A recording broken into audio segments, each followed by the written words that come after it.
Halo,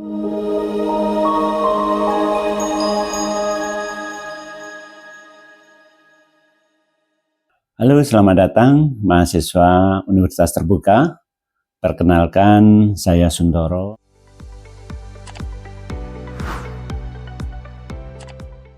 Yang akan mendampingi Anda untuk mempelajari materi manajemen logistik.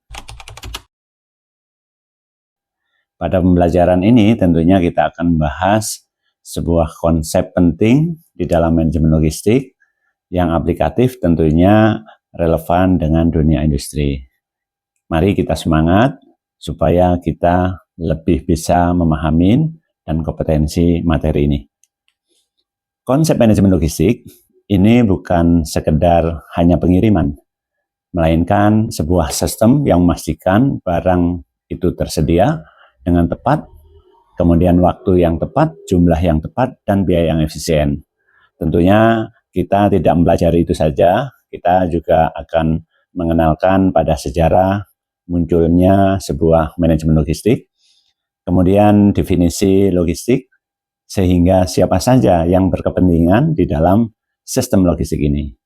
Sejarah perkembangan logistik itu kalau kita melihat dari bahasa, yaitu dari Yunani, sebuah bahasa logos berarti rasio atau perhitungan awal. Logistik digunakan di dalam dunia militer tentunya, sehingga logistik ini untuk mensuplai kebutuhan-kebutuhan militer dalam mencapai kemenangan. Pada tahun 70 sampai 80, transportasi dan pergudangan sudah dikenalkan, namun sudah dikelola dengan terpadu, sehingga muncullah sebuah kata distribusi fisik. Memasuki era 80-90, logistik berkembang pesat, sehingga istilah itu menjadi integrated logistik. Kemudian berkembang lagi menjadi supply chain management. Sejak tahun 2000-an, memang logistik menjadi sebuah strategi bisnis untuk menciptakan sebuah keunggulan bagaimana kita memenangkan persaingan. Terminologi logistik itu macam-macam. Di sini saya bagi menjadi dua. Kalau kita itu dalam dunia manufaktur, tentunya logistik dikenal dengan istilah pengadaan bahan baku, penyimpanan, transportasi, distribusi. Sedangkan di dunia kurir, itu bisa dikenal atau istilah collecting, processing, transporting, delivery. Nah, oleh karena itu, terminologi logistik ini sangat luas sekali, tergantung dilihat dari sudut pandang mana.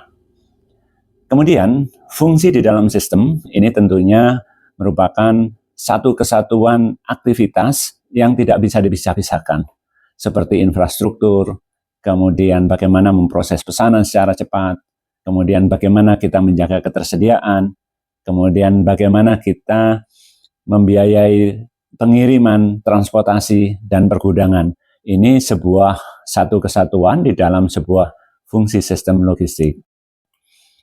Kemudian ada istilah saluran logistik dan reverse logistik. Saluran logistik ini adalah jalur bagaimana barang berpindah dari produsen ke konsumen. Tentunya ini melalui beberapa hal, bisa tidak langsung. Ini juga akan menggunakan pihak-pihak lain. Di dalam logistik, istilah logistik yang paling populer adalah 3PL.